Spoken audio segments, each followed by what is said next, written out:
है तो दुर्लभ, लेकिन परमात्मा ने ऐसी व्यवस्था दी है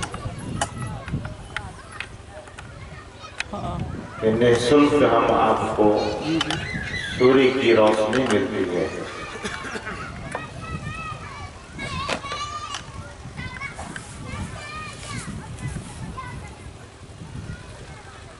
इसी तरह से चंद्रमा की शीतलता भी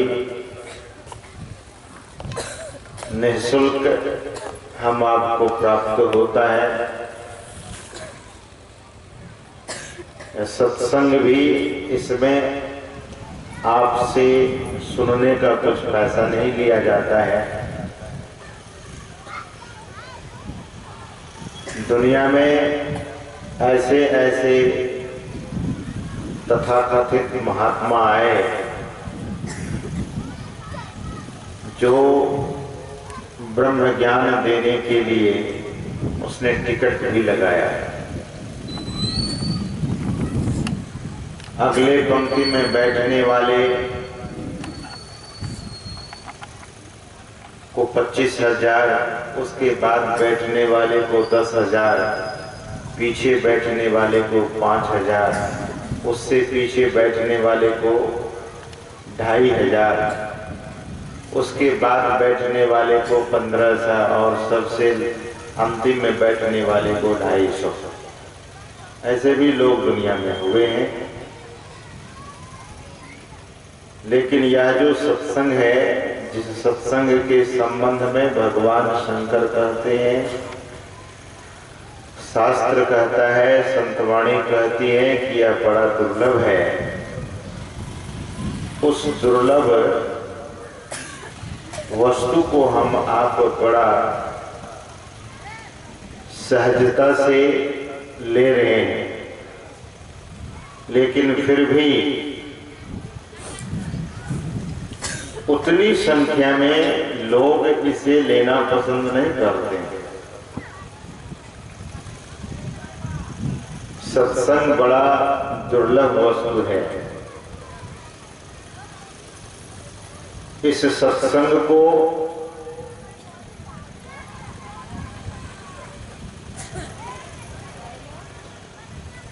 परमात्मा ने हम आपको देने की कृपा की है। गोस्वामी तुलसीदास जी महाराज कहते हैं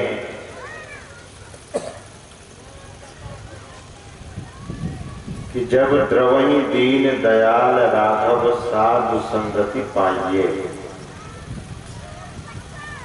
परमात्मा की बड़ी कृपा होती है जब द्रवहि दीन दयाल, जब वे दरगते, जब उनकी कृपा होती है, जब वे दयाद्र हो जाते हैं, तब हम आपको सत्संग की प्राप्ति होती है।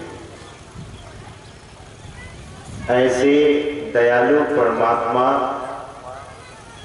जो दुर्लभ चीज है उसे हम आपको बड़े सुगमता से देने की कृपा करते हैं। वस्तुतः यह देखा गया है कि जो चीज मुफ्त में मिलती है वह उस चीज की विशेषता समझ में लोगों को नहीं आती है। सत्संग सबसे विशेष चीज है। भगवान श्री कृष्ण गीता में कहते हैं कि नहीं ज्ञानेन सदृशम पवित्रम इह विद्यते। ज्ञान के समान पवित्र करने वाला दूसरा और कुछ नहीं है। भगवान श्री कृष्ण कहते हैं कि ज्ञान यज्ञों में यह सर्वश्रेष्ठ यज्ञ है और इस यज्ञ को जो अपनाते हैं वे संसार और परमार्थ के जानकार हो जाते हैं। आद्य गुरु शंकराचार्य जी महाराज कहते हैं कि सत्संगत्वे निःसंगत्वम्, निःसंगत्वे निर्मोहत्वम्, निर्मोहत्वे निश्चलतत्वम्, निश्चलतत्वे जीवन मुक्ति। सत्संग से लोग आसक्ति से छूटते हैं। आसक्ति बंधन का कारण है।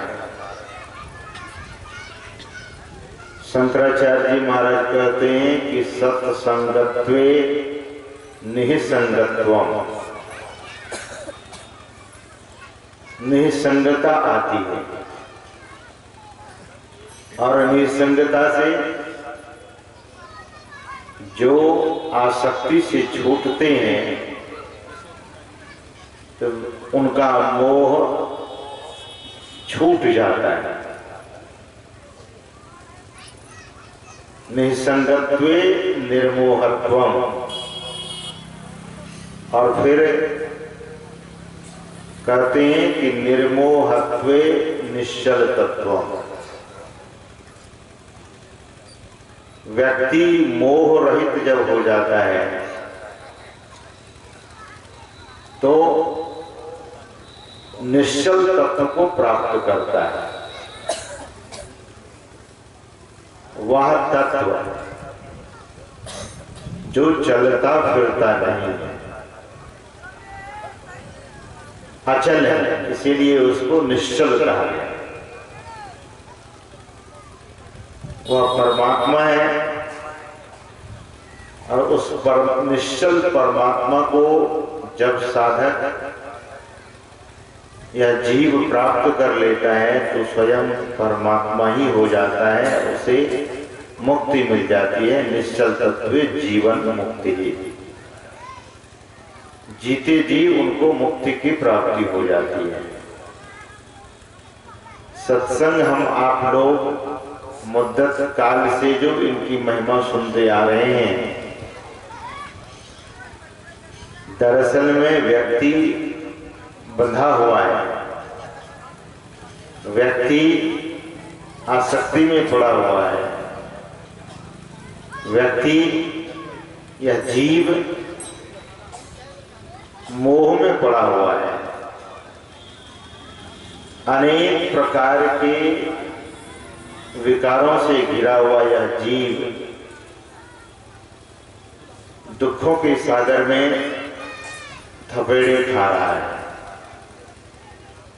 संत लोग कहते हैं कि इनसे अगर हम आप छूटना चाहते हैं तो सत्संग का आश्रय लेना चाहिए।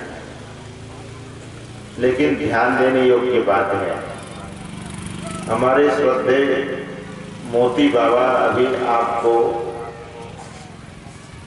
संत पलटू साहब की वाणी सुना रहे थे कि कथा कीर्तन सुनने में रुचि होती, सुनने में कथा अच्छी लगती है, लेकिन उससे मन का दाग मिटता नहीं।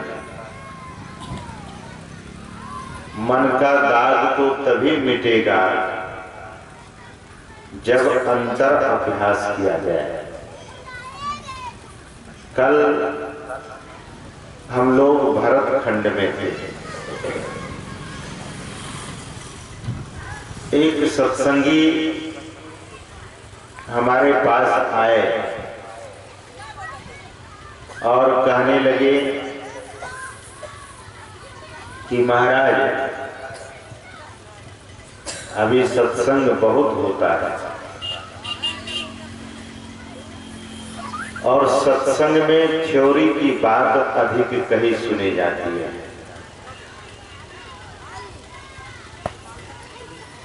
मतलब उनका कहने का ये था कि महाराज कहने के लिए बहुत कुछ कहा जाता है, थ्योरी की बात कही जाती है लेकिन प्रैक्टिकल नहीं होता है। हमने सुना है आप जो सत्संग करते हैं उसमें आधे घंटे का ध्यान भी यानी प्रैक्टिकल का भी अभ्यास लोग करते हैं।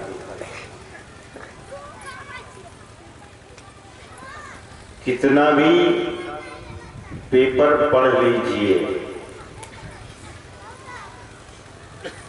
लेकिन पेपर में कहीं कुछ होता नहीं। पेपर में हम आप पढ़ते हैं कि वियतनाम में प्लेन क्रैश कर गया और जितने उस हवाई जहाज में लोग सवार थे वो सबके सब मर गए। जो चलाने वाला पायलट था वह भी चला गया। इसी तरह से अन्य अन्य खबर हम आप लोग सुनते ही रहते हैं पेपर के माध्यम से,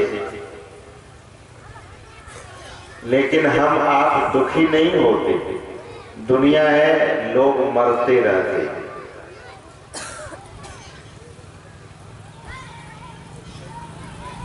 किताब में विद्यार्थी थ्योरी की बात पढ़ता है लेकिन किताब में केवल थ्योरी है, प्रैक्टिकल नहीं है। पेपर में अगर किसी संबंधित व्यक्ति का समाचार आ जाए तो लोग दुखी होते हैं। वह तो पेपर की बात हुई। पेपर सूचना का एक माध्यम है और जो भौतिक विद्या के पुस्तक हैं वह भौतिक विद्या का सिद्धांत उसमें दिया गया है। इसी तरह से संतवाणी में परमात्मा प्राप्त करने की बात बहुत गहरे तौर से लिखी गई है, क्योंकि संत वाणी संतवाणी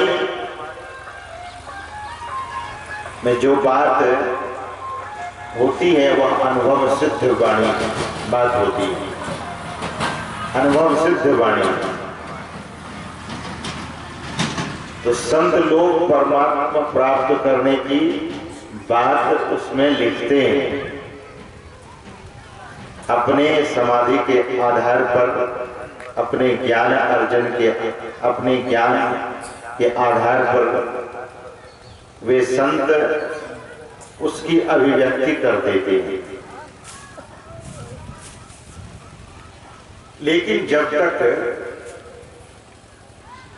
उस संतवाणी को हम सुनेंगे नहीं तब तक परमात्मा प्राप्त करने के लिए उन्मुख भी नहीं होंगे, उधर बढ़ेंगे भी नहीं। इसीलिए सत्संग में संतवाणी का सहारा लिया जाता है, संतवाणी ही सुनाया जाता है। अब उस संतवाणी जहां जहां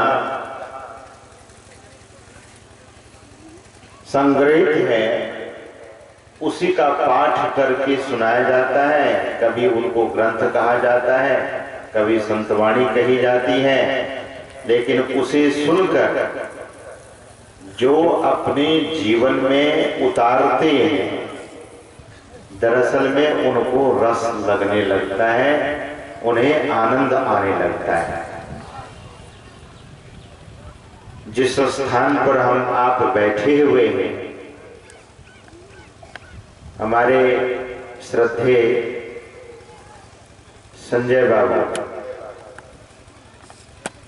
जिस यज्ञ का अनुष्ठान यहाँ करवाए हैं, किए हैं, आयोजन उनके द्वारा हुआ है, उनके पिताजी के द्वारा या उनके द्वारा,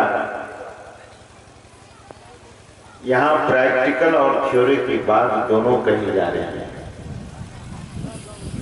तो पहले हम लोग ध्यान कर रहे थे, पश्चात परमात्मा की स्तुति शुरू की, ईश स्तुति।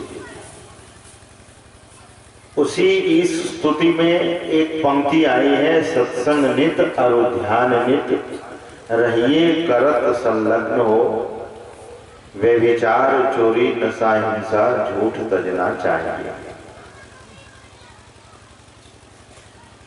नित्य सत्संग करने का एक सिद्धांत सदगुरु महाराज के द्वारा दिया गया है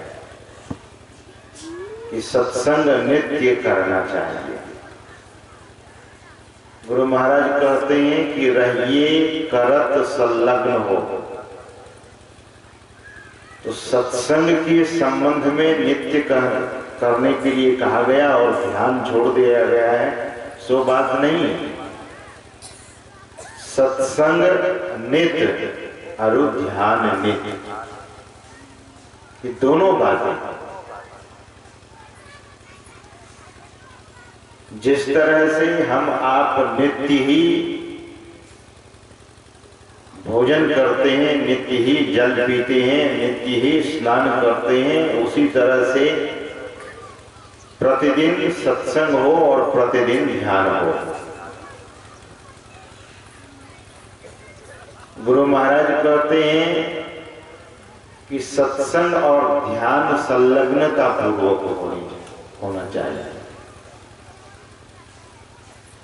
अब ये संलग्नता क्या है? जब हम आप सत्संग में बैठते हैं तो हमारी संलग्नता होनी चाहिए, हम बिल्कुल एक तादात्म्य भाव उसमें स्थापित कर लें। ध्यान जब करते हैं तो ध्यान में अगर चिंतन चलता रहा तब ध्यान में सफलता नहीं मिलती है साधक को। इसीलिए साधक को मंत्र दिया जाता है और मंत्र के द्वारा इस मन को उस मंत्र में घुमाया जाता है। मंत्र को वह मन आवृत करता है। आवृत्ति कहते हैं कि मंत्र की आवृत्ति चल रही है, आवृत्ति होनी चाहिए। अब ये आवृत्ति क्या है? मंत्र द्वारा मन ढक जाए, मन का अस्तित्व समाप्त हो जाए और मंत्र रह जाए। मन रहे नहीं, अब मंत्र रह जाए। जिस व्यक्ति के अंदर में ऐसी स्थिति हो जाएगी कि मन समाप्त हो जाए और मंत्र ही रह जाए, अब केवल मंत्र चल रहा है, तो ऐसा जिसके भीतर में हो जाएगा, मन से आवृत हो जाएगा, मन मंत्र रूपी चादर को ओढ़ लेगा, तब मंत्र में ऐसी शक्ति है कि मन को अस्तित्व को वह मिटा देगा। जैसे कहीं पर घास इकट्ठा है और चारों तरफ से घास में अग्नि लगा दी जाए तो घास का अस्तित्व खत्म हो जाएगा। यद्यपि अग्नि बूझने पर घास का ढेर थोड़ा दिखेगा, लेकिन केवल आकृति रहेगी ढेर का, लेकिन उस घास से कुछ अब होगा नहीं। उसी तरह मंत्र से जब यह मन ढक जाएगा तब बचेगा क्या? कहते हैं कि मंत्र जो काम जिस काम के लिए जपा जा रहा था, अब वह चीज सामने, जो फल है मंत्र जपने का, जो फल है, तो मंत्र किसी न किसी रूप से जुड़ा हुआ होता है। मंत्र फल देने वाला होता है। मंत्र का ऋषि होता है। जैसे कल हम लोग बगड़ी ग्राम में थे, भागलपुर जिला में। मुखिया जी के भाई साहब, वे भी HM है, हेडमास्टर हैं, वे आए। उन्होंने कहा कि महाराज मैं गायत्री परिवार से जुड़ा हुआ हूं, गायत्री मंत्र हमने दे रखा है। हमने पूछा ये गायत्री मंत्र कि ऋषि कौन है? उन्होंने कहा कि गायत्री मंत्र का ऋषि विश्वामित्र है।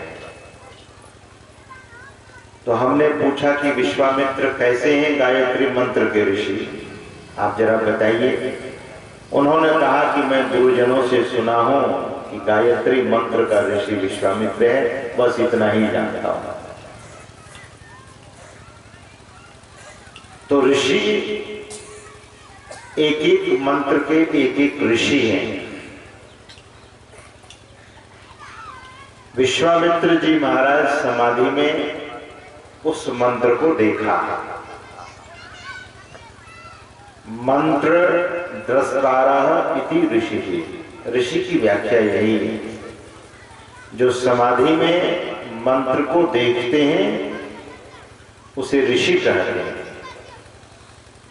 तो जैसे गायत्री मंत्र को विश्वामित्र जी महाराज ने समाधि में देखा और संसार में फिर उसे प्रकट कर दिया।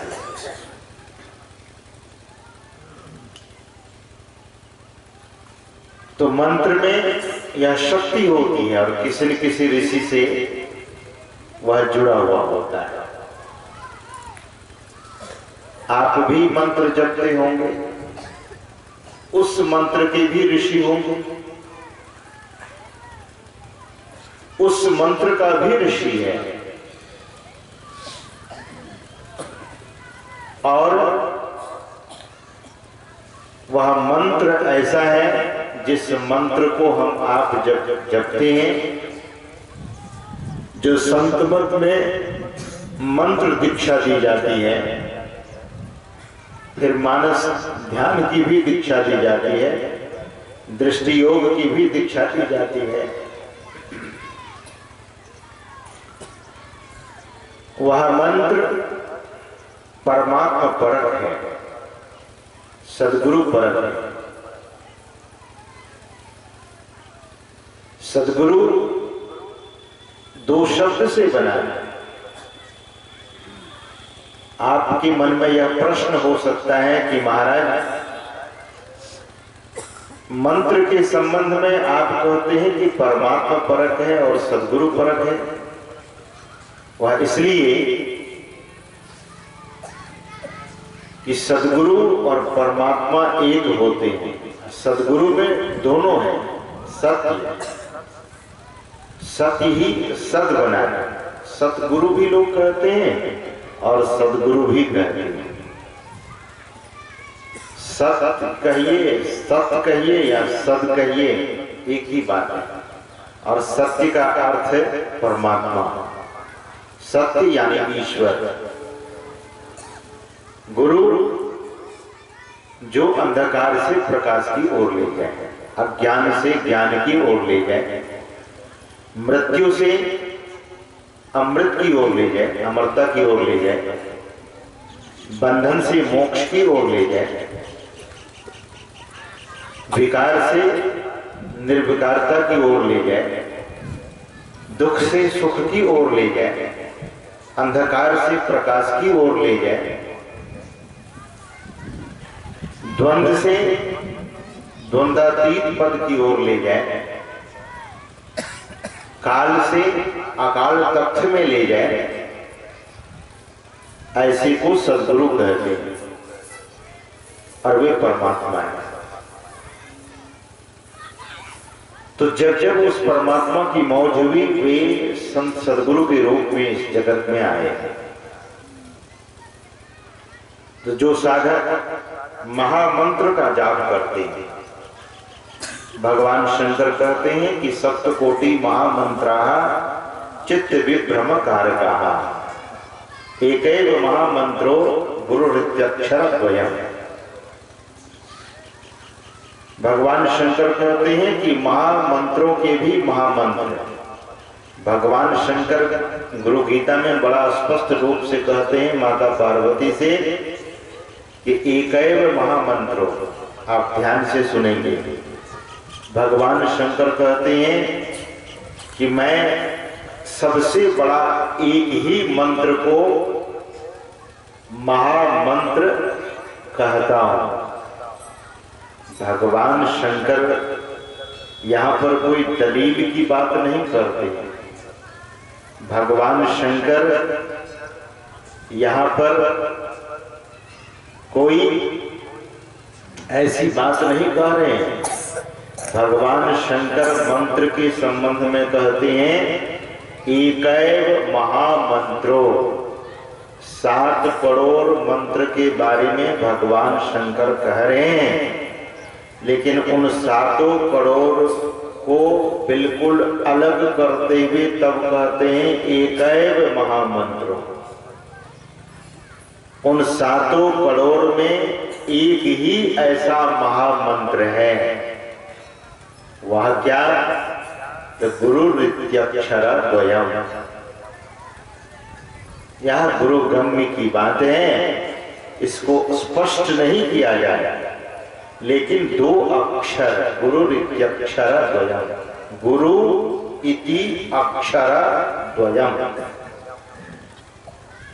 उस मंत्र का जाप करने के लिए भगवान शंकर कहते हैं कि शिवः शासनातः, शिवः शासनातः, शिवः शासनातः। भगवान शंकर माता पार्वती से कहते हैं कि यह मेरा आदेश है कि एक ही महामंत्र है, वह 2 अक्षर वाला है। मेरा आदेश है कि पार्वती तुम इसी मंत्र का जाप करो। मेरा आदेश है तुम यही करो। फिर कहते हैं मेरा आदेश है। ध्यान दीजिए,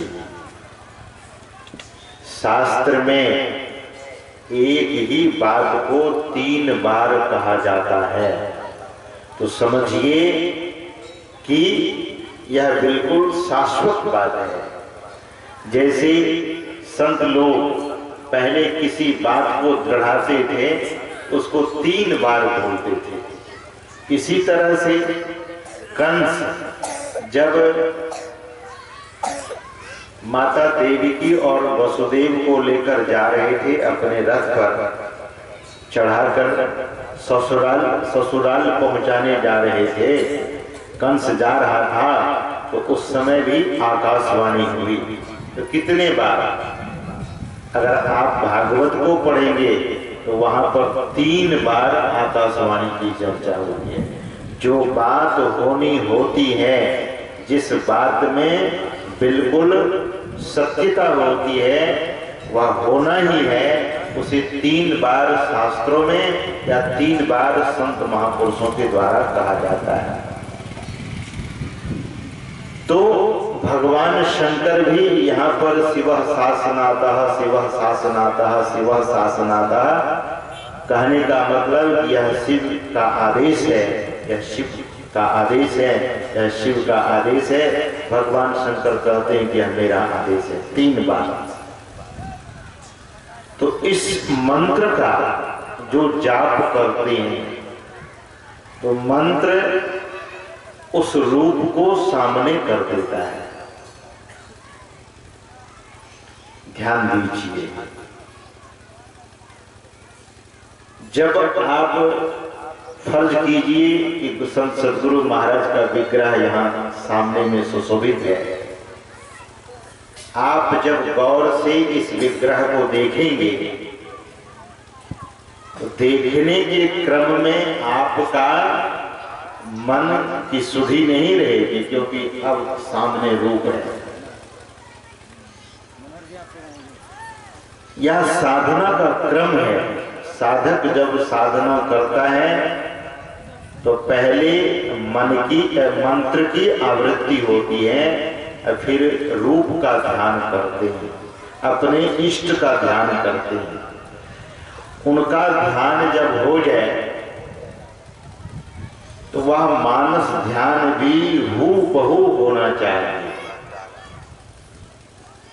गुरु महाराज के एक शिष्य थे, पूज्यपाद स्वामी रामलगन दास जी महाराज।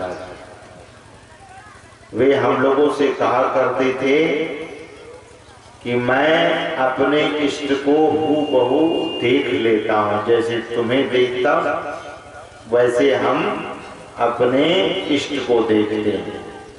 मैंने पूछा कि क्या आप कभी बात भी करते थे, किए हैं? तो उन्होंने कहा कि हाँ, जैसे आपसे मैं बात कर रहा हूं वैसे अपने इष्ट से बात कर लेता था। यह है मानस ध्यान की सिद्धि। जो बच्चा क ख अ आ ए बी सी डी नहीं पढ़ा है, उसको किताब पढ़ने के लिए आवे, यह बहुत मुमकिन बात है। बहुत कठिन काम है। इसलिए हम आपको यह क्रम दिया गया है कि पहले मंत्र, फिर मानस ध्यान और उसके बाद दृष्टि योग, फिर नादानुसंधान। प्रकाश की साधना बाद में। साधक को ऐसा होता है, ध्यान करते करते इष्ट की सिद्धि हो जाती है तो वह रूप उनका चिन्मय होता है, प्रकाश युक्त होता है। तो उस प्रकाश युक्त रूप को जो साधक ध्यान करते हैं, सिद्ध कर लेते हैं, तो वही रूप फिर प्रकाश में परिणत हो जाता है, वही बिंदु रूप में परिणत हो जाता है। लेकिन शुरू के अवस्था में साधक पहले मंत्र जाप करता है, थोड़ा मानस ध्यान कर लेता है और फिर अंधकार में दृष्टि टिकाता है और उस प्रकाश को जाहिर करने की कोशिश करता है, अपने भीतर में उजागर करने की कोशिश करता है। लेकिन यह बिल्कुल क्रम से करते करते और खूब अभ्यास करते करते साधक को सफलता मिलती है। अगर कोई साधक ध्यान में बैठकर यह मन में ठाने कि मुझे देखना है, मुझे देखना ही है, और एक तो हठ, दूसरा साधक को यह भी चाहिए कि हठ में भी विनम्रता, अपने इष्ट से विनय करे, प्रार्थना करे, अपने इष्ट से गुहार लगावे। जैसा कि संत तुलसी साहब कहते हैं कि तुलसी तलब तलबी करे, नित सुरत निशाना हो। ऐसी तलबी, ऐसी सेवकाई, तुलसी तलब तलबी करे, नित सुरत निशाना हो, अंड अलख लख है सोई, चढ़ी करी धरी ध्वनि ध्याना हो। उनको पूरा ब्रह्मांड दिखेगा। यह जो संत मत के सत्संग में हम आप बैठते हैं, यह अपने काम धंधों को आप छोड़कर जहाँ एकाग्र होकर बैठे हैं, इस सत्संग को करने का कराने का लक्ष्य एक ही है कि आपको भीतर का खजाना मिल जाए। सत्संग में कोई विनोद भरी बातें को करने के लिए नहीं, हंसने और हंसाने के लिए नहीं। गुरु महाराज बहुत गंभीर पूर्वक बात को कहा करते थे। उनका अवतार इसीलिए हुआ कि जो मुद्दत काल से हम लोग दुखों में पड़े हुए, न जाने कितने योनियों में भटकते हुए, अब मनुष्य का शरीर हम आपको परमात्मा की कृपा से मिला है, तो उस भीतर की खजाना को पाने के लिए कितना भी कुछ संसार में व्यक्ति को मिल जाए, हर नई चीज पुरानी हो जाती है। हर नए मिलने वाले आदमी पुराने हो जाते हैं। हर वस्तु नई पुरानी हो जाती है। लेकिन जिस दिन उस प्रकाश का दर्शन हो जाएगा, उस दिन जीवन हमेशा नया हो जाएगा। तब कुछ पुराना ही नहीं, क्योंकि वह प्रकाश परमात्मा की विभूति है और उसी को पाने के लिए ये सारा खर्च है। आप अपने समय का खर्च कर रहे हैं, यहाँ बैठे इसीलिए हैं कि वह प्रकाश हम आपको मिले, उस शब्द की प्राप्ति हो जाए, शब्द और प्रकाश की प्राप्ति हो जाए। ये सारा भाग दौड़ छूट जाएगा और यही प्राप्ति का लक्ष्य बनाकर हम आपको सत्संग में बैठना चाहिए और सत्संग के वचनों को सुनना चाहिए और सत्संग सुनने के बाद फिर गंभीर हो जाना चाहिए, गंभीरता आनी चाहिए। सत्संग जब सुने तो सुनने के बाद साधना के प्रति अगर गंभीरता नहीं आई है तो या तो सत्संग समझे नहीं है या सत्संग को एक खेल बनाकर कि सत्संग में जाना है, सत्संग करना है, सत्संग कर लिए, लेकिन साधना में अगर गंभीर नहीं हुए तो फिर कुछ मिलने को नहीं है। दीक्षा लिए हुए वर्षों गुजर जाता है, लेकिन लोगों को मंत्र ठीक ठीक नहीं आता है, ठीक ठीक जप नहीं सकते। बहुत पुराने, अभी हमारे श्रद्धेय स्वामी शिवानंद जी महाराज ने एक बूढ़ी माता को पूछा कि क्या जपते हैं, तो कुछ और ही बता दिए। तो मंत्र भी अच्छी तरह से समझकर जिस समय मन चिंतन करता है, अगर गुरु मंत्र को वह जपने लगे तो गुरु महाराज ने तो कहने की कृपा की है कि केवल 2 मिनट जप हो, ध्यान देने योग्य बात है। और संत कोई ब्लफ नहीं देते, ये हवा में बात नहीं करते। गुरु महाराज कहते हैं कि 2 मिनट जप हो तो भीतर का नजारा देखने लगे।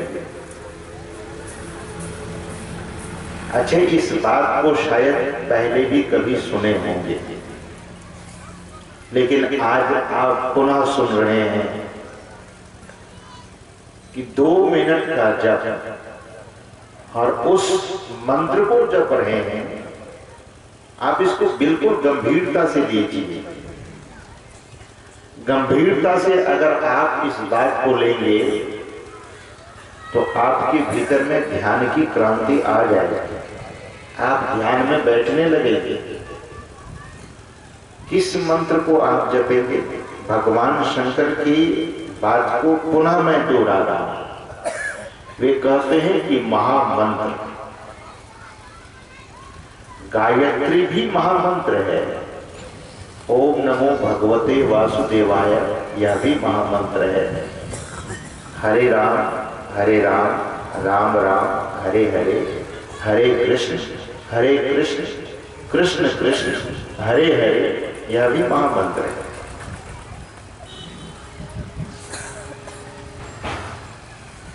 ओम नमः शिवाय, यह भी महामंत्र है।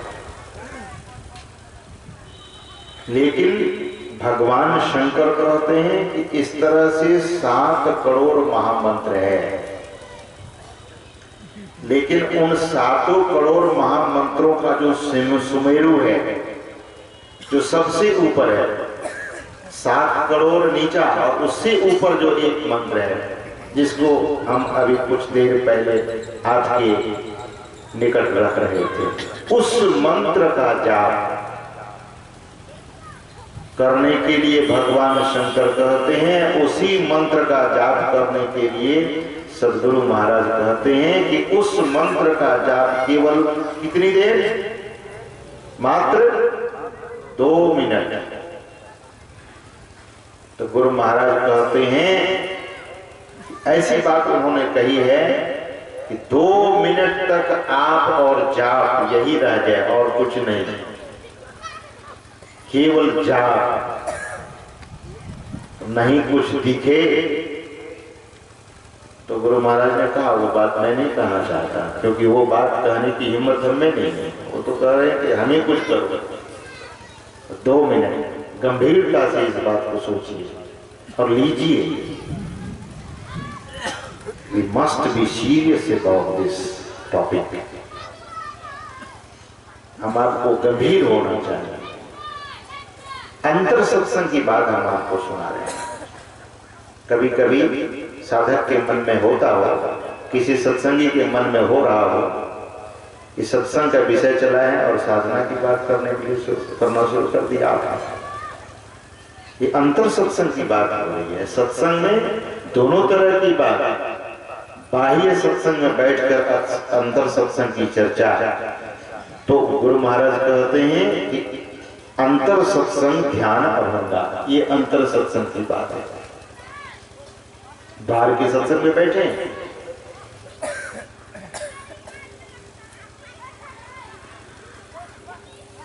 लोगों के अंदर में जान होती है, कहाँ?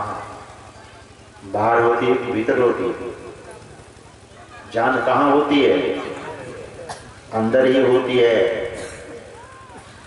अगर अंतर सत्संग मजबूत हो जाए तो बाहर के सत्संग में ऐसा मन लगेगा, ऐसा मन लगेगा, आप कहीं भी सुनेंगे तो एक एक शब्द हीरे के समान आपको लगेगा, क्योंकि अंतर सत्संग मजबूत हो गया।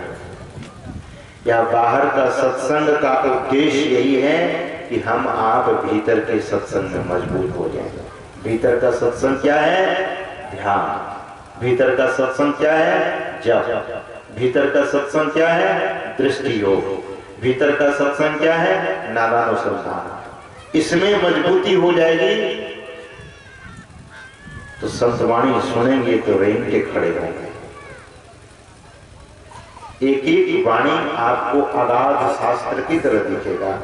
संतों का एक एक शब्द आपको समुद्र से भी ज्यादा गहरा दिखाई देगा, लगेगा। इसीलिए हम आप अंतर के सत्संग में मजबूत हो जाएं। एक बार एक साधक मुझसे कहा, गुरु महाराज के वचन में आया है कि सत्संग गढ़ में वास हो, भव पास क्या करे। महाराज, इतने सत्संगी लोग सत्संग कर रहे हैं और सत्संग किला में अपने को रखते हैं, तो फिर भी तो सत्संगी लोगों के साथ भी बहुत बार गड़बड़ हो जाता है, बहुत कुछ हो जाता है। ऐसा क्यों होता है? गुरु महाराज की वाणी में कोई कमजोरी तो नहीं? मैं कहा कि आपकी बुद्धि में कमजोरी आ गई, इसीलिए आपको ऐसा लग रहा है। वाणी में कमजोरी होगी। गुरु महाराज ने कहा कि सत्संग गढ़ में वास हो, भव पास क्या करे। तो सत्संग का मतलब केवल बाहरी सत्संग नहीं, दोनों सत्संग है। वहां बाहर में भी सत्संग करते हैं और अंतर में भी सत्संग करते हैं। ऐसे बाहर और भीतर दोनों सत्संग किला में जो अपने को रखते हैं, उसको संसार बांध नहीं सकता, उसे संसार का बंधन लग नहीं सकता। ऐसा सत्संग होना चाहिए। कि भीतर में भी ऐसा सरजोबाई कहती हैं किस तरह से सुमिरन करें। सहजो सुमिरन यूं करो जाने ना संसार, संसार नहीं जाने, अकय मन जाने अपना, अकय जाने करता। या तो आप जान रहे हैं या आपके इष्ट, आपके परमात्मा, आपके सदगुरु जान रहे हैं यह सुमिरन कैसा चल रहा है इनका। इस तरह से सुमिरन हो तो सत्संग में हम आप जो आकर बैठते हैं कि हरिद्वार से महात्मा लोग आए हैं, चलिए वे कैसा बोलते हैं जरा सुने। तो बोलना तो होता ही है सत्संग में और सुनना भी होता है, लेकिन करना भी होना चाहिए। इसीलिए ध्यान भी किया जाता है, कराया जाता है। इस पर आधे घंटे के लिए ही ध्यान होता है, लेकिन आप तमाम सत्संग प्रेमियों से, माताओं से, बहनों से यह निवेदन है कि आप ध्यान में आधे घंटे के लिए और यह सामूहिक ध्यान में बैठें और जिस तरह से व्यास मंच पर से संकेत दिए जाते हैं उनके अनुरूप जब आपसे यह कहा जाता है उस समय व्यास मंच से हमारे द्वारा ही यह संकेत दिया जाता है कि विह्वलता से जप कीजिए, श्रद्धान्वित होकर जप कीजिए, पूरे मुस्तैदी के साथ जप कीजिए। तो इतना सुनने के बाद उस बात को पूरी तरह से गंभीरता से लेते हुए अगर जप करेंगे तो यहाँ तो ध्यान आधा घंटा के लिए रखा गया है और 2 मिनट जप करने की बात है, तो 2 मिनट तक अगर सतत जप हो जाए, लेकिन मानस जप होना चाहिए। ऐसा नहीं कि बोला गया तो जप कर रहे हैं, नहीं, बिल्कुल मानस। उस समय मन और कुछ नहीं सोचे, देखिए कुछ होता है कि नहीं होता भीतर। यह सामूहिक ध्यान का बहुत बड़ा फल है कि हम आप सामूहिक ध्यान में यहाँ बैठते हैं, बैठेंगे। जहाँ जहाँ सत्संग होता है ये साधु महात्मा वहाँ जाते हैं और सामूहिक रूप से आधे घंटे का ध्यान सत्संग के पूर्व शुरू होता है। यहाँ सत्संग में जैसे सुबह और अपराह्न काल का सत्संग होता है और शाम में भी स्तुति प्रार्थना होती है, लेकिन हम यहाँ निवेदन करेंगे, यहाँ के जो मंच व्यवस्था को देख रहे हैं हमारे श्रद्धेय मुरली मनोहर बाबू जो नारायणपुर से आए हुए हैं, वे अवश्य ही मंच की व्यवस्था को बिगड़ने न देंगे, क्योंकि ये मर्यादित रूप से कोई काम होना चाहिए। तो शाम में भी नहीं 1 घंटा तो आधे घंटे का ध्यान अवश्य वे रखें और उसके बाद स्तुति प्रार्थना हो, भजन हो, आरती हो, लेकिन ध्यान अवश्य रखें, क्योंकि ध्यान अगर आप करते कराते हैं तो इसका फल आपको अपार मिलेगा। यह तत्काल देखने में नहीं आता है, लेकिन इसका फल अपार मिलेगा। तो यह जो यहाँ आयोजन हुआ है 2 दिनों के लिए, आज और कल, एक समय ध्यान का निकल गया है, सत्संग का भी समय बहुत निकल चुका है। थोड़ी देर और कुछ कहूँगा, उसके बाद फिर आरती होगी, लेकिन अपराह्न वेले से आप तमाम सज्जनों से, तमाम भक्तों से, तमाम सत्संग प्रेमियों से, आप तमाम परमात्मा के लाल से यह आग्रह करूंगा कि आप समय से आकर ध्यान में भाग अवश्य लेंगे। निश्चित रूप से आप पहले से आकर ध्यान में भाग लीजिए और अपने जीवन को सफल कीजिए।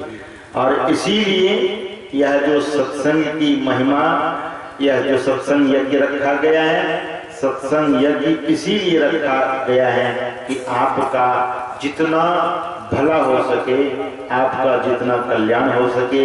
जहाँ जहाँ सत्संग ध्यान दोनों होता है वहाँ के परमाणु शुद्ध होते हैं, वहाँ का गांव का बड़ा भाग जगता है। यह लोगों को दिखता नहीं है। लोग कहते हैं 2 दिनों के लिए सत्संग होगा या दो दिनों के लिए हो गया, ऐसा नहीं है।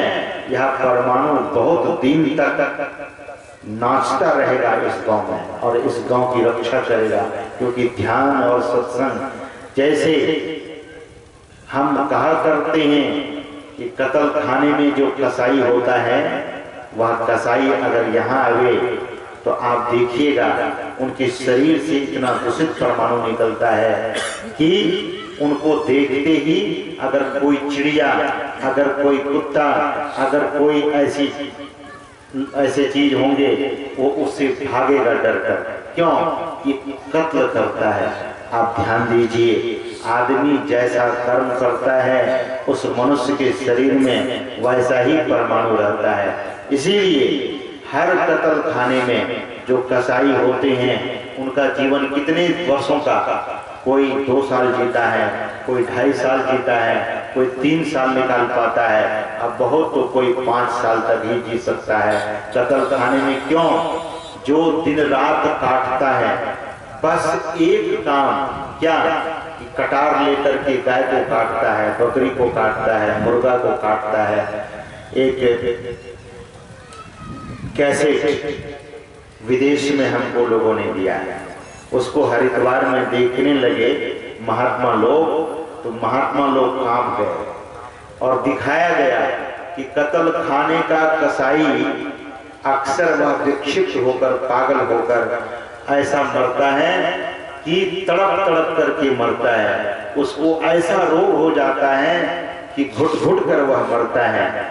ऐसे कत्ल खाने में रहने वाला जो काटने का ही काम करता है, तो उसका परमाणु शरीर में इतना विकृत हो गया है कि अब अपने जीवन को धारण करने की क्षमता नहीं रह जाती है। हम मरकर वह महारौरव नरक में चला जाता है। हर व्यक्ति जो जैसा कर्म करेगा उस व्यक्ति के शरीर में वैसा ही परमाणु, वैसी ही ऊर्जा, वैसा ही ऑरा घूमता है। हर व्यक्ति के शरीर में एक ऑरा होता है जो उनके शरीर को घेरा हुआ रहता है। ऑरा तो उनके शरीर में भी होता है, लेकिन वह ऑरा बिल्कुल मृत हो जाता है, वह पॉजिटिव नहीं होता है।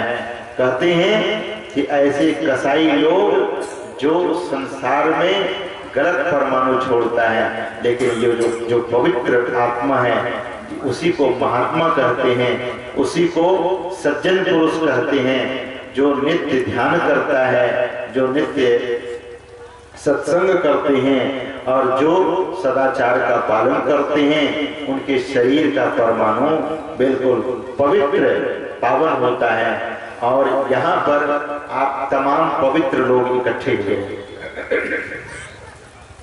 आप तमाम पवित्र आत्मा यहाँ एकत्र हुए हैं और बैठकर ध्यान कीजिएगा तो अपना जीवन का कल्याण तो होगा ही, लेकिन साथ साथ जगत के कल्याण के लिए आप परमाणु छोड़ते हैं।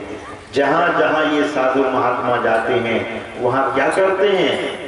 ये पवित्रता देते हैं, ये साधना देते हैं, ये सत्संग देते हैं। ये साधु महात्मा का जाना जहाँ जाते हैं वहीं सुख होता है। तो इसके पास, इनके पास शुभ परमाणु है, इनके पास शुभ ऑरा है और यह परमाणु वहाँ वहाँ जाकर बिखेरते हैं और पूरे ब्रह्मांड का कल्याण होता है। तो ऐसे पवित्र काम में सहयोग करना, ऐसे पवित्र पुण्य कर्म में भाग लेना यह महापुण्य का काम है। यहाँ इस सत्संग में किसी भी प्रकार का किसी भी व्यक्ति के लिए कोई बंधन नहीं है कि वे सत्संग नहीं सुन सकते हैं। इसमें सब संत सुंदरदास जी महाराज कहते हैं कि जो कोई जाए मिलाए उनसु नर हो तो पवित्र लगे हरि रंगा। जो भी इस सत्संग में जाएंगे वे पवित्र हो जाएंगे। जैसे नाला गंगा जी में जाकर मिलता है तो स्वयं गंगा हो जाता है, वो गंगा का रूप बना लेता है। इसी तरह से लोहा, संत सूरदास जी महाराज कहते हैं कि एक लोहा पूजा में राखे, एक घर बधे पड़ो।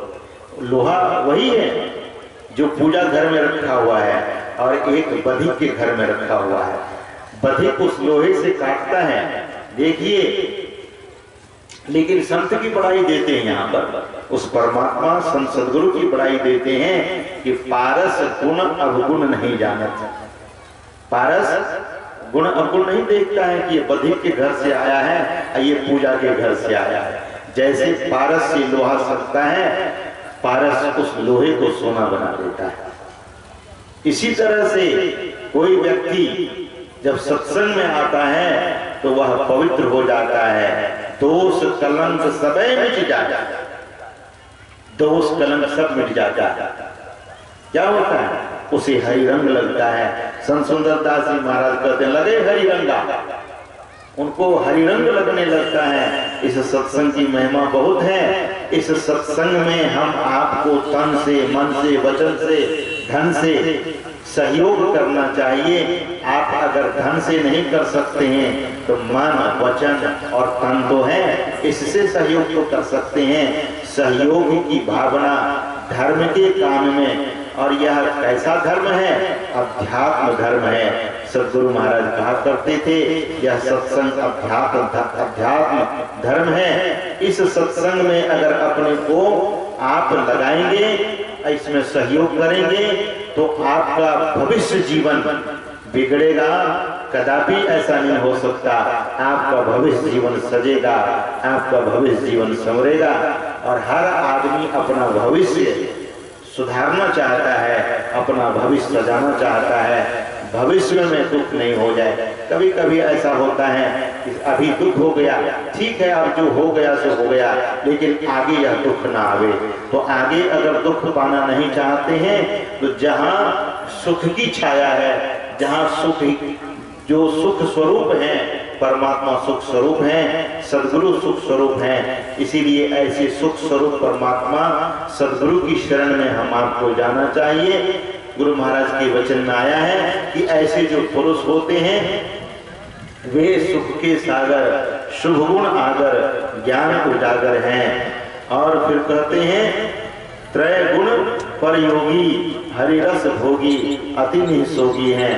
तो हम आपको ऐसे महापुरुषों का संग करना चाहिए। ऐसे महापुरुषों का संग करेंगे, परमात्मा की महती कृपा हुई है, जो वे सदगुरु के रूप में इस जगत में आए, कभी संत कबीर के रूप में आए, कभी गुरु नानक देव के रूप में आए, कभी वे नामदेव जी के रूप में आए, कभी वे तुकाराम के रूप में आए, कभी समर्थ रामदास जी रूप में आए, कभी हनुमान जी के रूप में आए, कभी कृष्ण के रूप में आए, कभी शिव के रूप में आए, कभी राम के रूप में आए, कभी राम कृष्ण के रूप में आए, कभी विवेकानंद के रूप में आए, कभी वो भगवती रूप में आए।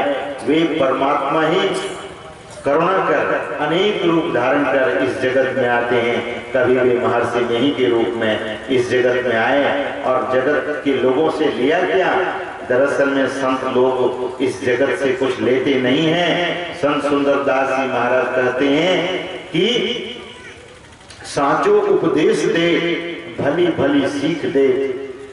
वे कहते हैं कि सच्चे उपदेश देते हैं ये संत महापुरुष, और अच्छी अच्छी सीख हम आपको देते हैं। साचो उपदेश दे, भली भली सीख दे, समता सुबुद्धि दे, कुबुद्धि को हरत है।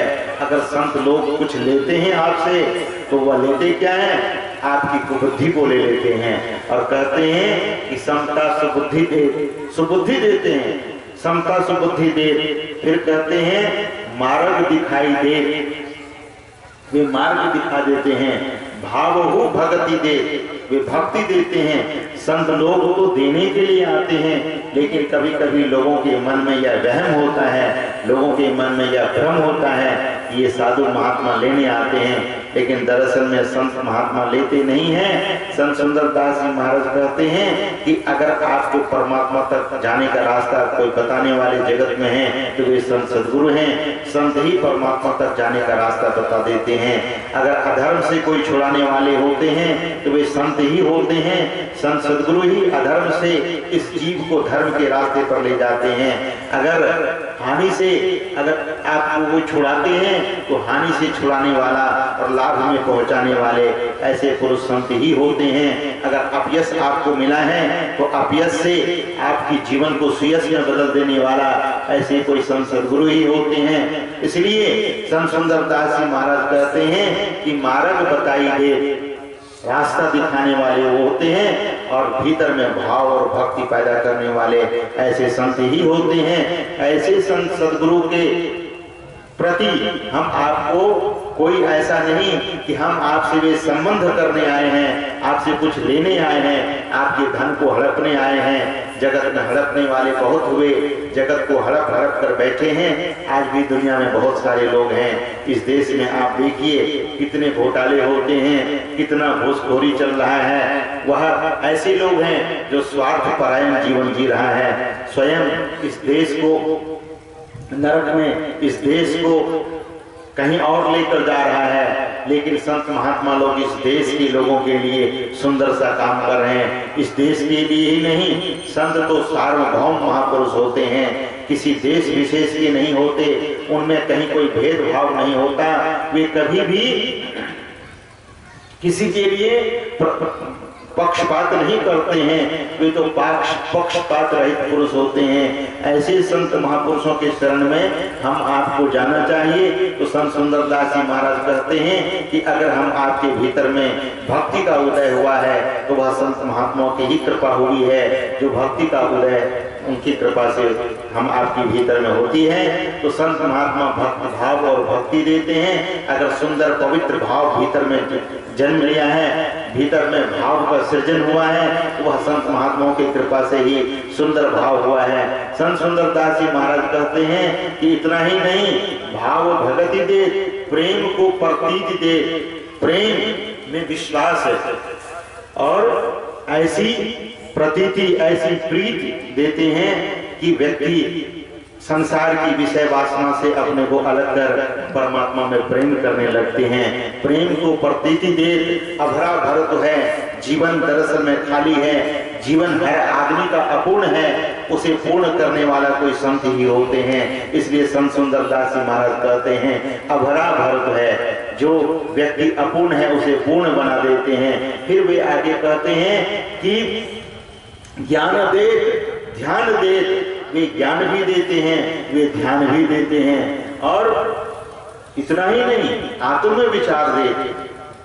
आत्म विचार सबसे ऊंचा विचार होता है, वह विचार देते हैं। फिर कहते हैं ब्रह्म को बताई देते, ब्रह्म को दिखाई देते, बताना नहीं, ब्रह्म को दिखाने वाले अगर कोई हैं तो वे संत हैं। जिस तरह से आपको अभी कोई पूछे कि यह सत्संग कहाँ हो रहा है, या सत्संग पर पंडाल में कितने लोग बैठे हैं, इसमें फलाना महात्मा कहाँ है, तो आप बता देंगे, क्योंकि आप देख रहे हैं कि फलाना महात्मा यहाँ बैठे हैं, मोती बाबा इधर बैठे हैं, स्वामी शिवानंद बाबा इधर बैठे हैं, स्वामी मुक्तानंद जी इधर बैठे हैं। आप बता सकते हैं ब्रह्म को जो देख, आप इस साधु को देखकर आप बता सकते हैं कि बाबा यहाँ बैठे हैं।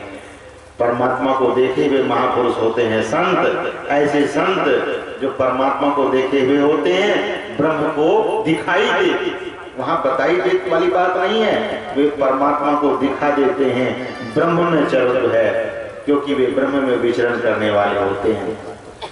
बताने का और दिखाने का काम संत लोग करते हैं। तो कहते हैं कि जो ऐसे संत सदगुरु होते हैं, ऐसे संत सदगुरु का संग करना चाहिए। सुंदर कहत जग, अब इस संसार से संत सुंदरदास जी महाराज पूरे जगत के लोगों को कहते हैं सुंदर कहत जग, संत कछु लेत नहीं।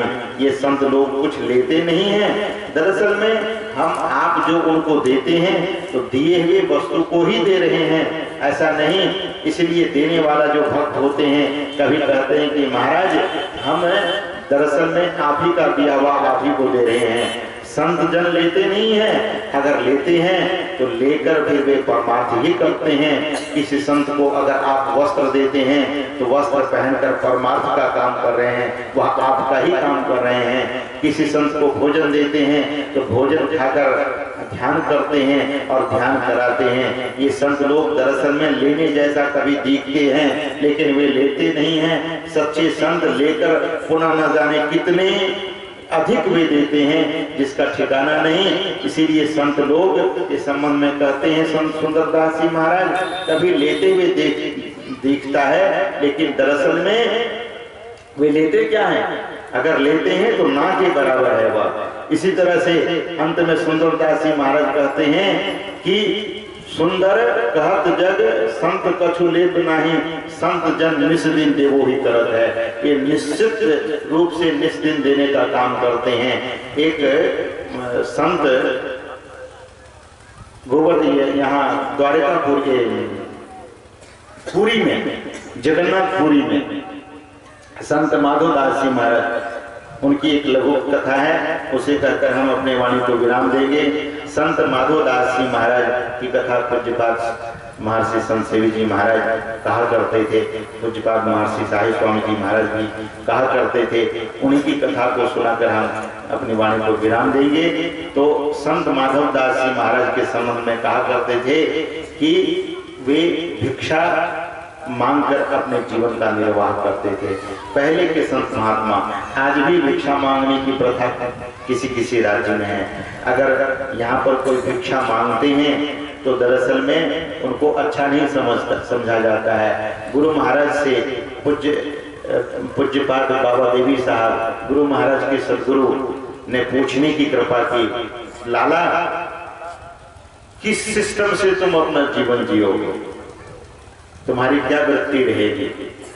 तो गुरु महाराज ने कहा कि मैं तुलसी सिस्टम से अपना जीवन जीऊंगा। तुलसी सिस्टम मतलब मधुकरी, मधुकरी वृत्ति आप समझते हैं, भिक्षा वृत्ति। मधुकरी जो मधुमक्खी होती हैं, कभी इस फूल से थोड़ा रस लेगी, कभी उस फूल से, कभी उस फूल से, इसीलिए मधुकरी उनका नाम रखा गया है। भिक्षा मांगने को मधुकरी कहा जाता है। तो मधुकरी मतलब भिक्षा मांग करके खाना। तो गुरु महाराज पर उनके सदगुरु बाबा देवी साहब बिगड़ गए, हरगिज नहीं, मधुकरी वृत्ति अच्छी नहीं होगी, तब स्वावलंबी जीवन जियो। इसलिए बाद में उनके वचन पर चलकर सदगुरु महाराज ने अपनी वाणी में वह उद्धृत करने की कृपा की है कि जीवन बिताओ स्वावलंबी, भरम भाड़े छोड़कर, संतों की आज्ञा है ये नहीं, माथ धर चल छोड़कर। उनके सदगुरु की, तो उनके सदगुरु का ऐसा आदेश हुआ था। यानी सदगुरु महाराज के, गुरु महाराज के जो सदगुरु थे बाबा साहब, बाबा देवी साहब, उनका ऐसा आदेश हुआ तो स्वावलंबी जीवन को उन्होंने अपनाया। तो पहले के संत महात्मा लोग मधुकरी वृत्ति में रहते थे, लेकिन बाबा साहब ऐसे संत नहीं थे। बाबा साहब जिस व्यक्ति के यहाँ सत्संग करने जाते थे तो पहले कह देते थे कि इतने रुपया लूंगा, 1 या 2 रुपया उस समय में लेते थे सत्संग करने का। महाराज मुझे सत्संग कराना है, तो बाबा साहब कहते थे कि सत्संग करने जाऊंगा तो 1 रुपया या 2 रुपये, इस तरह से उनका था कि इतना रुपया लूंगा तो सत्संग करूंगा। अब यहाँ पर फिर प्रश्न लोगों के मन में हो जाता है, क्योंकि अंधकार में पड़ा हुआ जीव बार बार भ्रम में पड़ जाता है। बाबा साहब अभी तो बोले कि संत लोग कुछ लेते नहीं, यहाँ तो मांगते दिखते हैं, यहाँ 1 या 2 रुपये मांग रहे हैं सत्संग करने का। लेकिन सुनिए आगे, बाबा साहब जब सत्संग में जाते थे तो जिसके यहाँ सत्संग करते थे उनके यहाँ सत्संग कर देते थे, लेकिन उनके पास से रुपये लेकर अपना स्वयं बनाकर या खरीद कर खाते थे। अगर घर वाला बना दिया, बहुत आग्रह किया, कश्मीर के राजा के यहाँ जब सत्संग करने गए तो राज दरबार में गए थे सत्संग करने के लिए, तो राज दरबार में सत्संग करने गए। राजा को भी पता था ये किन्हीं के यहाँ ये महापुरुष खाते नहीं हैं, लेकिन बोले कि बना दो। नहीं खाएंगे तो नहीं खाएंगे, लेकिन भोजन महापुरुष के लिए बनाओ। भोजन राजा के यहाँ बनाया गया। और सत्संग जब हो गया तो सत्संग में कहा कि राजा साहब का ऐसा निवेदन है। बोले राजा साहब को बुलाओ। तो राजा साहब जब आए, बाबा साहब के चरणों में निवेदन किया तो कहते हैं कि बाबा साहब भोजन तो कर लिए उनका, लेकिन भोजन करने के बाद भोजन का जो मूल्य होता था वह मूल्य दे दिए। बोले ये भोजन का मूल्य दे दो, क्योंकि भोजन हमें कहीं और करना ही था, तुम्हारे यहाँ कर लिया तो पैसे दे दो। बोले महाराज मुझको किसी चीज की कमी है, आप हमको ये 1 रुपया दे रहे हैं भोजन का। बोले कि मैं भोजन किसी का फ्री में खाता ही नहीं, मेरा सिद्धांत है। और राजा को लेना पड़ा, मतलब उनका सिद्धांत था कि जीवन किस तरह से सत्संग हम करेंगे, उसका जो मूल्य होगा वो दे दो हमें, उससे हम अपना जीवन यापन करेंगे। इस तरह से तो गुरु महाराज को भी आदेश दिया कि तुम पढ़ाओ। गुरु महाराज ने लिखा है कि उनकी कृपा से मैं मुरादाबाद से बिहार आया और बिहार में बच्चों को पढ़ाने लगा। बांस बाड़ी लगाई, लेकिन मेरे पास बांस बाड़ी लगाने की पूंजी नहीं थी, बगीचा लगाने की पूंजी नहीं थी। बाबा साहब ने मुझे 80 रुपये दिए निकालते हुए और कहा कि ये रुपये ले जाओ और स्वावलंबी जीवन की व्यवस्था करो। तो गुरु महाराज 80 रुपये लेकर आए, लेकिन मन में कहा कि गुरु ऋण रहा सोच बढ़ जीते। तो गुरु का ऋण हो गया, लेकिन बाबा साहब ने कहा था कि रुपये तुम ले रहे हो इसे वापस कर देना। और गुरु महाराज उस रुपये को वापस भी कर दिए। लेकिन गुरु महाराज ने कहा कि उनकी कृपा से जीवन देखिए ऐसे क्यों चल रहा है, उनकी ऐसी मन की कृपा हुई। बीच में यह भी तर्क गुरु महाराज ने दिया था बाबा साहब को कि आप कहते हैं कि स्वावलंबी जीवन जियो, 40 वर्ष तक इतना कमा लो कि फिर कमाने की जरूरत न पड़े, और बीच में ही शरीर छूट जाएगा तब क्या होगा? तो कमाते कमाते मैं मर जाऊंगा, मोक्ष तो मिलेगा नहीं। तो बाबा साहब ने कहा कि तुम मुझे ज्ञान सिखाने आए हो, मैं जो कहता हूँ वो करो। मतलब गुरु की जो आज्ञा हुई, बाबा साहब ने कहा कि तुम मुझे ज्ञान सिखाने आए हो, अगर तुम 100 वर्ष से अधिक जी जाओगे तब क्या होगा? और फिर ऐसा ही हुआ। एक वरदान स्वरूप आशीर्वाद के रूप में उन्हें वह वचन मिला और गुरु महाराज 102 वर्ष में अपना यह पंच भौतिक शरीर का परित्याग किया। तो मैं आपसे वह निवेदन कर रहा था संत माधोदास जी महाराज के संबंध में। वे भिक्षावृत्ति लेकर भिक्षावृत्ति से अपना जीवन जीते थे। एक दिन भिक्षा मांगते मांगते एक माता जी के यहाँ चले गए। और माता जी बहुत क्रोधित महिला थी, नारी थी, क्रोध स्वभाव की थी। तो उनके यहाँ जब भिक्षा मांगने गए तो उधर से निकली भिक्षा लेकर नहीं आए, तड़तड़ाते हुए 10, 20, 50 गाली देकर बोले कि हो गया आप जाइए, भिक्षा ये चले गए। दूसरे के यहाँ भिक्षा मांगे, दूसरे ने दे दिया। संत माधोदास लौट गए, भिक्षा कर ली।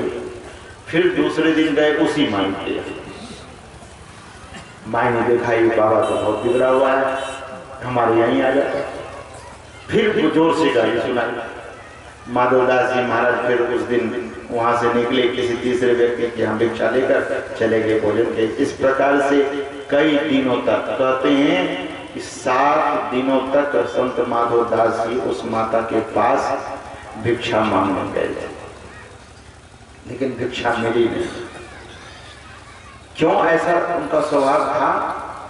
कुछ साधु महात्मा उनसे कहा कि महाराज आप कैसे हैं? वो माता आपको भिक्षा तो देती नहीं है और चाहते उसी के यहाँ है। बोले वो तो दे रही है और आप लोग कैसे करके नहीं देती है? बोले क्या देती है? बोले गाली तो दे रही है, कम से कम गाली तो दे रही है, देती कैसे है? गाली ही सही। अभी सुनने रहे थे, बिच्छू को उठा रहे थे संत, लेकिन बिच्छू डंक मारा। तो संत ने कहा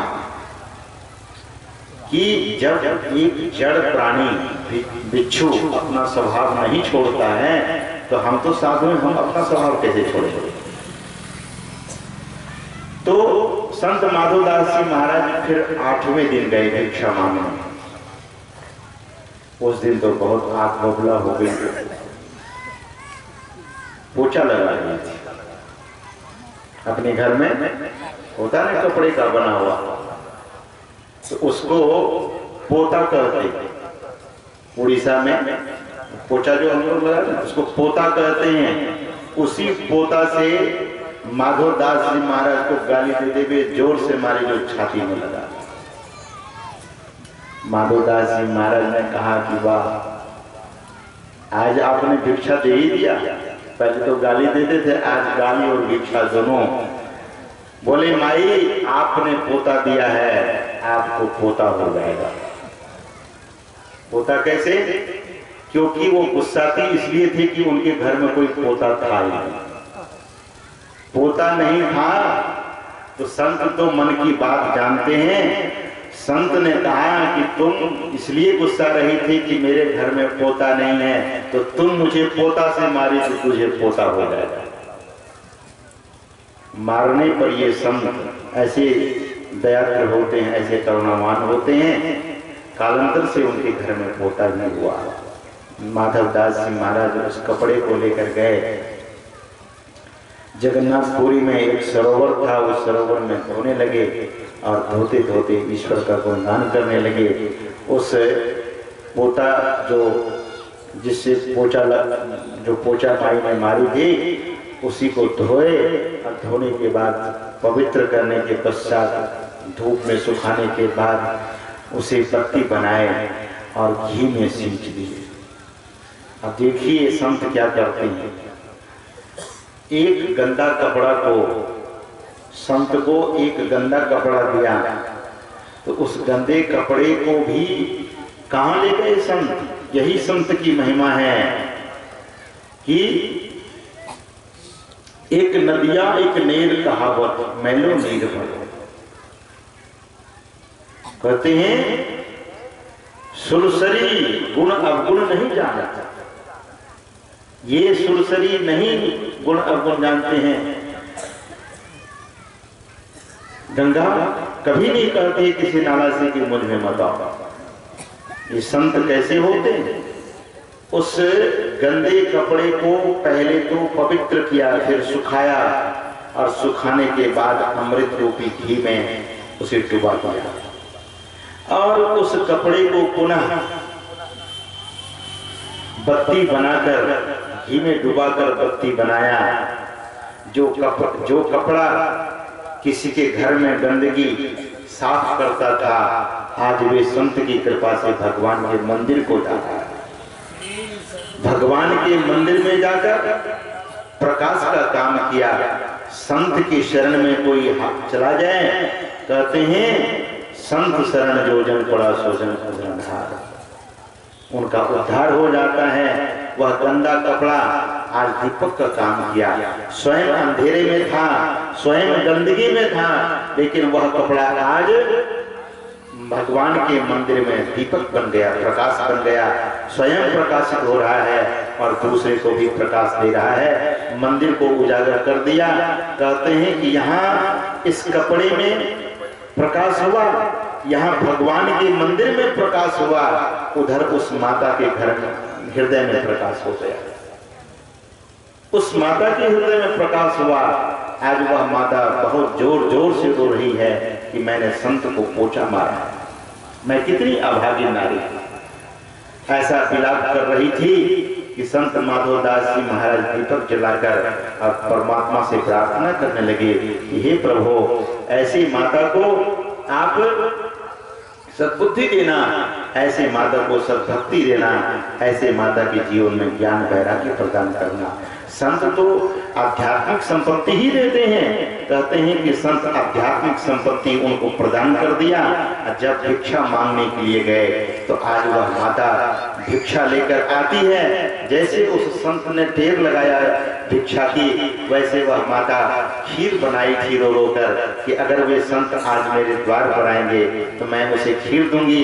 कहते हैं कि वह माता खीर लेकर जैसे आई, चरणों में रहकर कटे हुए पेड़ की तरह धड़ाम से गिरी चरणों में और पश्चाताप के आंसू बहाने लगे कि हे संत महापुरुष, आपको हमने दरअसल में अपमान किया, लेकिन मेरे घर में आपने पोता दिया और मेरे हृदय में आपने प्रकाश कर दिया, मेरे हृदय में भक्ति दे दिया।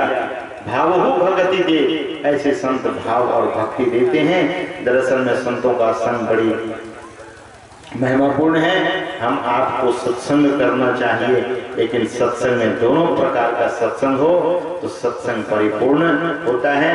हम आपको दोनों प्रकार के सत्संग में भाग लेना चाहिए। ऐसा नहीं कि यहाँ सत्संग केवल सुनने के लिए आवे और करें नहीं। यह बड़ा सुंदर सौभाग्य है, यह बड़े भाग्य की बात है कि हम आप एक साथ बैठकर ध्यान भी करें और एक साथ बैठकर सत्संग भी करें। तो समय 10 से अधिक हो गया है, तो ज्यादा नहीं कहते हुए यहीं पर वाणी को विराम। बोलिए श्री सद्गुरु महाराज।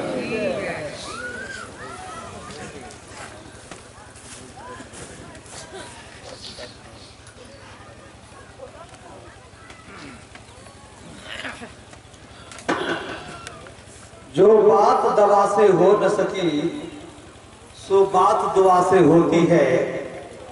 जब पूरे मुर्शिद मिलते हैं तो बात खुदा से होती है। जो नहीं करे लकीर सो करे फकीर। जब मैं 11 बजे रात में कुछ मंच सेवा में लगा हुआ था तो दिवाकर बाबू अपने शो परिवार और संजय बाबू दोनों भाई जो बात कर रहे थे, चर्चा बड़ा ही लगा किसी शुभ समय के लिए और बड़ा ही सुंदर चर्चा। संगत ही जड़ जाए चर्चा राम की, दुल्ह बिना बारात हो कुछ काम की। और लोग चर्चा करते हैं। यह जो मंच है सत्संग ध्यान मंच है। खुले शिविर में ध्यान का कार्यक्रम यहाँ होता है और इसी में आप सभी उपस्थित होकर ध्यान में अवश्य बैठेंगे, क्योंकि जो बात आप सुन रहे थे वह प्रत्यक्ष करना पड़ता है। इतना आगे से भजन करें श्री सद्गुरु महाराज।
स्वरूप उनकी ज्योति अरूप, गुरु ज्ञान स्वरूप उनकी ज्योति अरूप, उनके नाते तम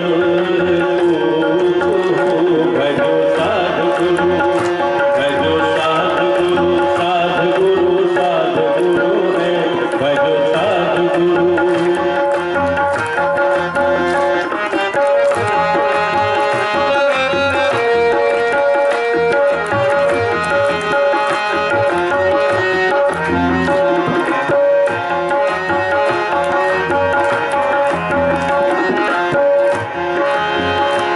गुरु बोले दिलदार हो ब्रह्मांड में फैसार, गुरु बोले दिलदार हो ब्रह्मांड में फैसार, लखिए ज्योति अपार है, भजो साध गुरु, भजो साध गुरु, साध गुरु, साध गुरु है, भजो साध गुरु। गुरु सूरत सतरूप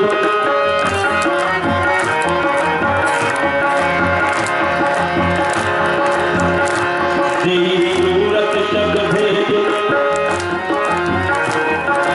सूरत शब्द भेद मिटा देते भवभेद, सूरत शब्द भेद मिटा देते भवभेद, करिए गुरु की उम्मीद है, भजो साध गुरु, भजो साध गुरु, साध गुरु, साध गुरु है, भजो साध गुरु। गुरुदाता दयाल वह गाते यमुनाल, गुरुदाता दयाल वह गाते यमुनाल, पल में करते निहाल है, भजो साध गुरु, साध गुरु, साध गुरु है, भजो साध गुरु, भजो साध गुरु, साध गुरु, साध गुरु है, भजो साध गुरु, भजो साध गुरु, भजो साध गुरु। बोलिए श्री सद्गुरु महाराज की।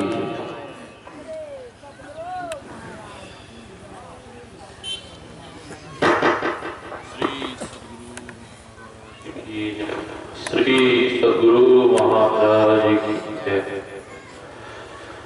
अपराह्न काल का सत्संग कार्यक्रम लगभग 1 बजे से ही भजन कीर्तन के साथ सत्संग कार्यक्रम प्रारंभ हो जाएगा। भजन गायक महोदय से निवेदन है कि आप समय से आकर भजन कीर्तन प्रारंभ कर देंगे। और आज दीक्षा नहीं होगी, दीक्षा का कार्यक्रम कल प्रातःकालीन सत्संग के बाद पूज्यपाद स्वामी जी महाराज के निवास पर दीक्षा होगी। पूज्यपाद स्वामी जी महाराज का निवास गुरु महाराज के प्रिय भक्त श्री विजेंद्र बाबू के दरवाजे पर निवास में पूज्यपाद स्वामी जी महाराज का निवास है। और आप आए हुए तमाम भक्तजनों से निवेदन है कि अपराह्न काल के ध्यानाभ्यास में समय से आने का कष्ट करेंगे। ध्यानाभ्यास में अवश्य भाग लें। भजन कीर्तन के बाद जब पूज्यपाद स्वामी जी महाराज मंचासीन होंगे तो हम लोग एक साथ पूज्यपाद स्वामी जी महाराज के सानिध्य में बैठकर ध्यानाभ्यास करेंगे। बोलिए श्री सद्गुरु महाराज की जय। अब हम लोग एक साथ आरती करें। आरती संग सतगुरु के की जय। अंतर ज्योत होत रखली जय। पाश तत्व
जय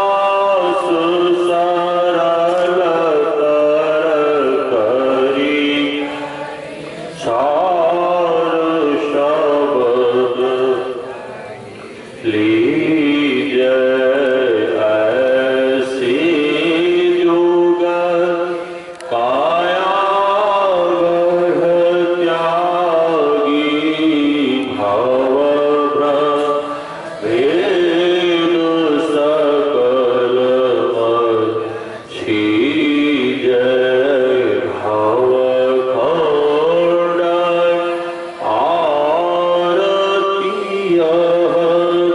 निर्वाण करिवे ही अमृत रस पीजय आरती बंदे रवे कीजय दृष्टि युगल कर सम्मुख दीजय। बोलिए प्रेम से श्री सतगुरु महाराज की जय। सब संतन की जय। सत्संग महात्म की जय। जय गुरु महाराज, जय गुरु महाराज, जय गुरु महाराज, जय गुरु महाराज, जय गुरु महाराज। श्री सतगुरु महाराज की जय।